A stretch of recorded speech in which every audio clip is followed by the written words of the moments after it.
What does your family mean to you? Are they just people you surround yourself with for your convenience? Do you love them, or do you just like them? What I'm trying to say is, are you the kind of person who has a dream first and foremost for yourself and others just fill in the blanks? Does your work come first and your family is more of a hobby? I have asked too many questions that a person needs to answer. Some of you will really have to think about it before you give your true opinion. Others will answer it immediately, but they will know they are lying to themselves. And then there will be people like me who will not hesitate to tell you that my family comes first. My children and grandchildren are above everything else in my life. They are the sole reason for my existence. They are the sun, moon, and stars to me. I would literally give them my last shirt. Without even asking for their consent to do so, I would give my last dollar to any of them for their frivolous whim. I would gladly make do with only the bare essentials for any of them to enjoy luxury. You may have noticed that my wife is not included in my statement above. Once upon a time, 20 years ago, I had a wife. No, she's not dead, at least not in the physical sense. We weren't even divorced. That would have upset my children.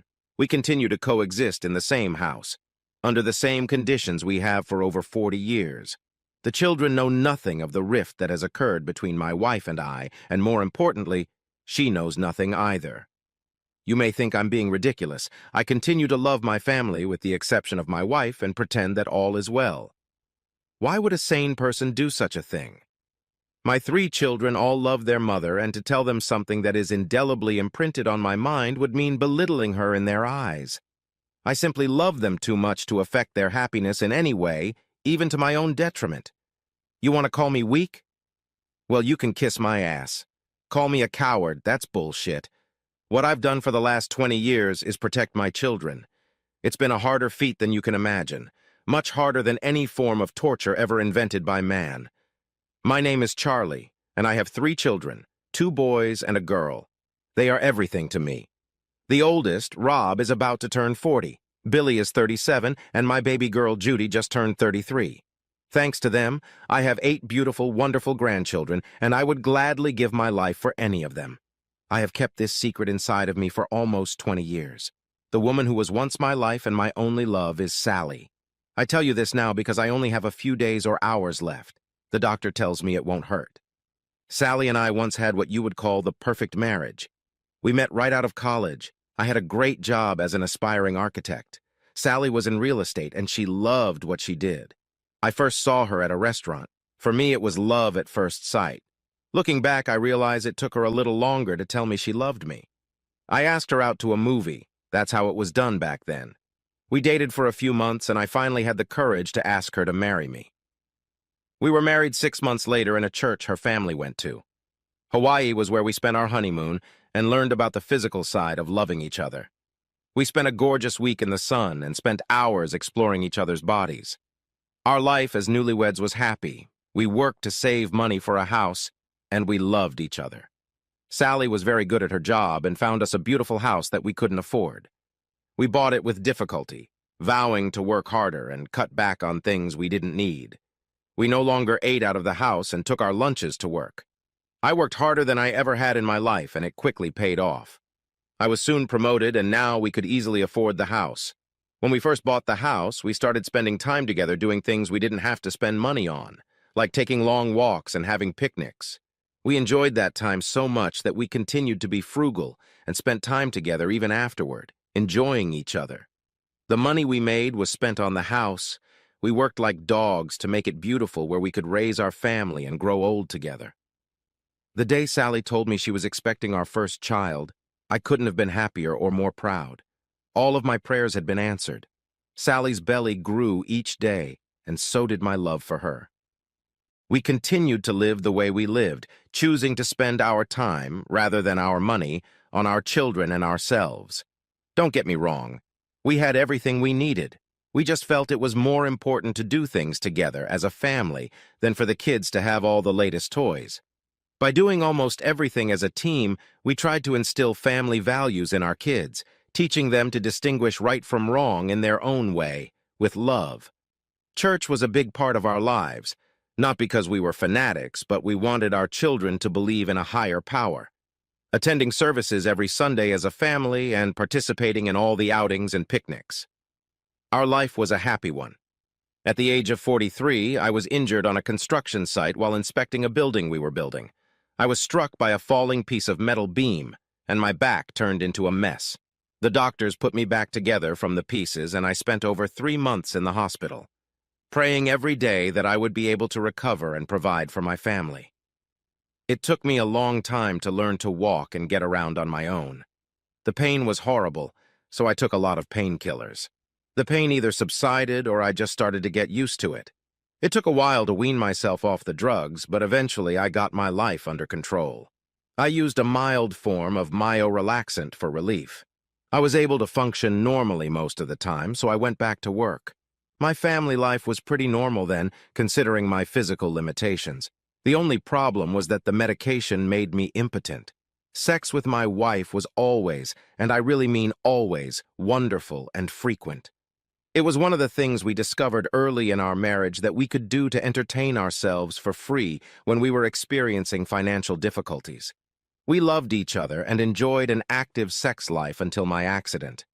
The only positive result of being hurt at work was the huge settlement check we received. My children's education was secured and I would have enough money left over for early retirement. The money was certainly not as important as my health, but as the days went by, it seemed to be coming back. Our life got back on track. I could keep up with work and my family. Everything fell back into place except sex with my wife. It had been over a year since we had made love. It must have been very difficult for Sally, but it wasn't easy for me either. Not only was I pressured by the fact that I was celibate, but guilt tormented me for not being able to give pleasure to my wife.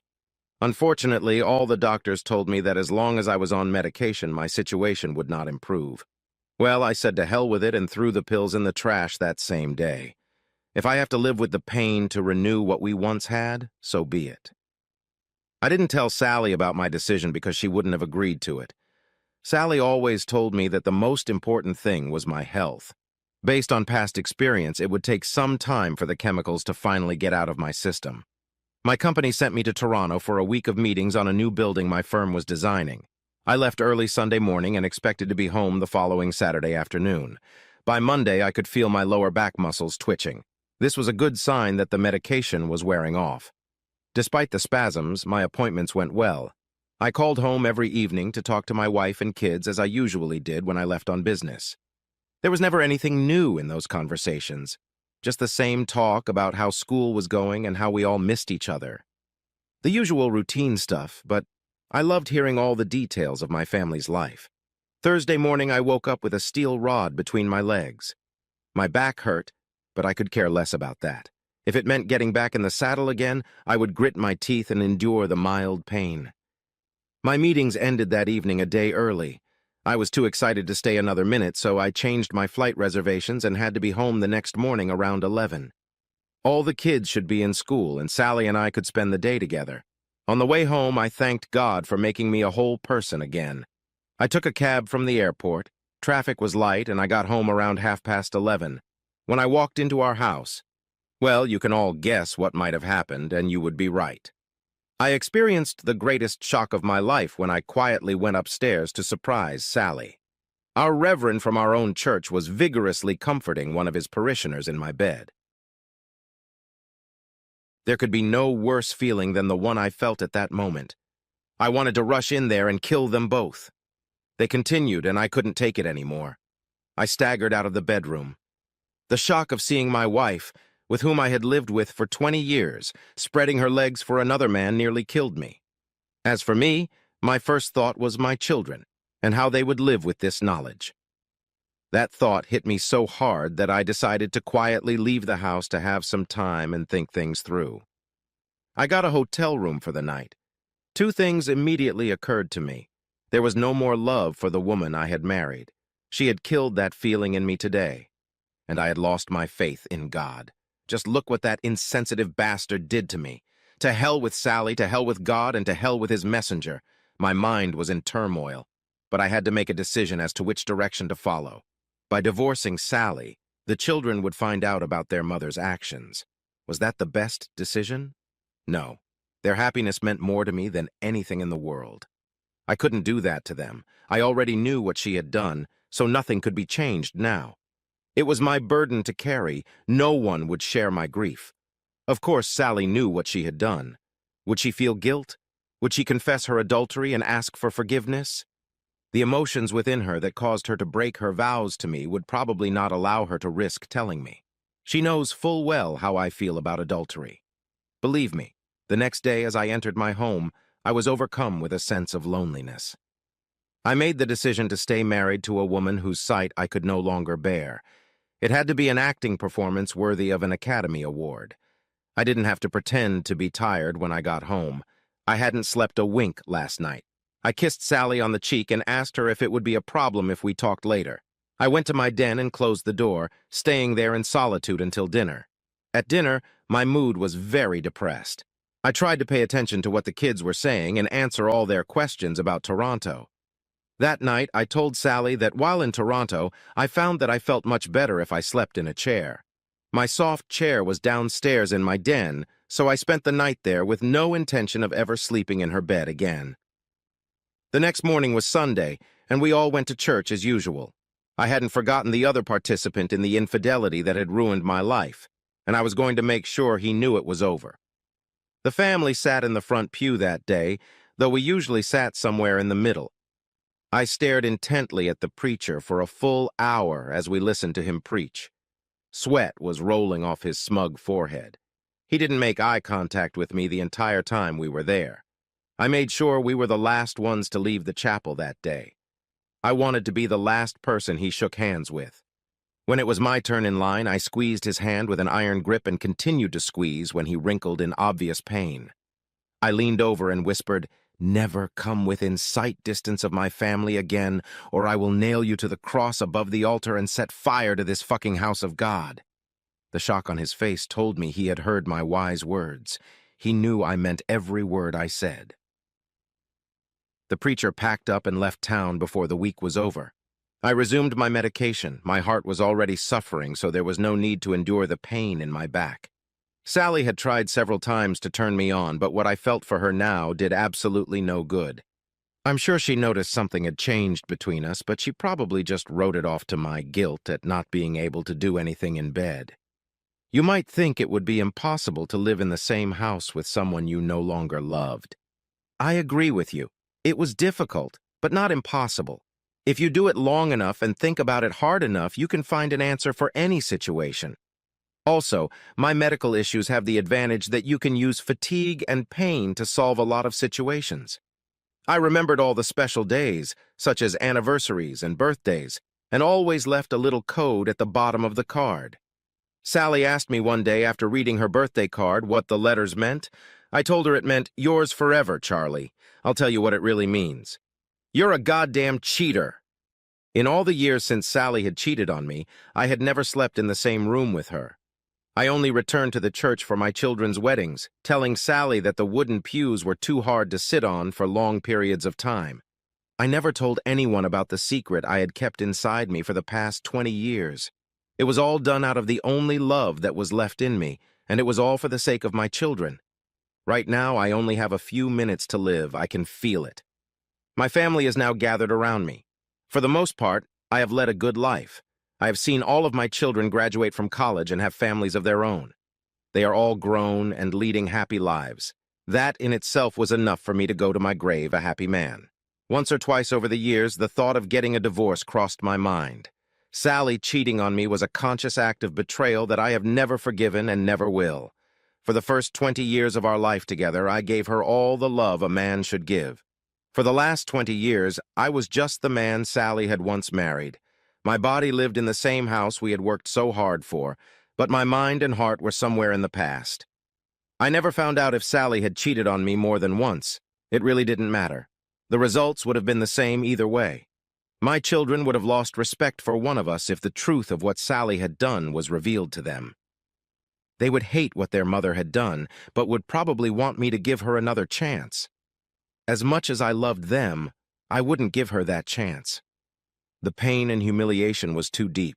Their wishes would have been denied, and my family would have come apart at the seams.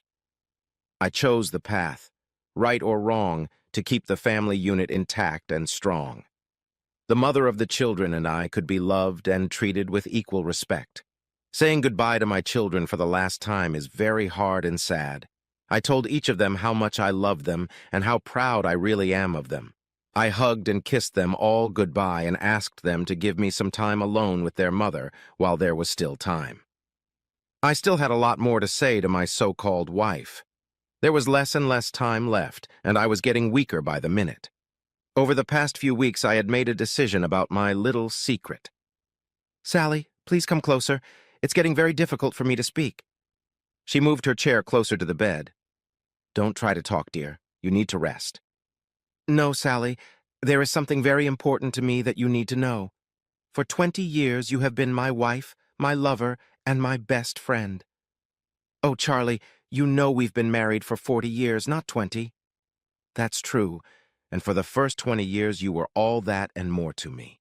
But for the last 20 you were just another whore who cheated on her husband," I said hoarsely. "Did you... knew?" "Yeah, I came home early from that business trip to Toronto. I saw you. It's still hard for me to think about that day. Please, Charlie, I'm sorry. I don't want you to meet your maker like that. Oh, God, I'm so sorry." "To hell with your God," I said as loud as I could. "Charlie, no, please don't.